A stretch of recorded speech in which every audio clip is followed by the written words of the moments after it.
Roho wa Bwana alivyokuwa ananisaidia kuelewa neno hili, ya kwamba anapoingia ndani ya Roho huwa anaanza kazi ingine mpya katika maisha ya muumini, huwa anaanza safari mpya na maisha ya muumini, na kile huwa kinaanza ni kwamba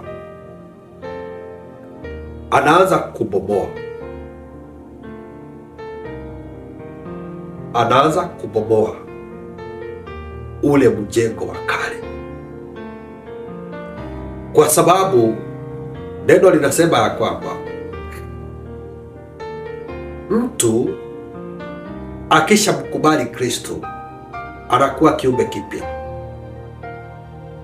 Ya kale yamepita, ya kale yamekwisha, lakini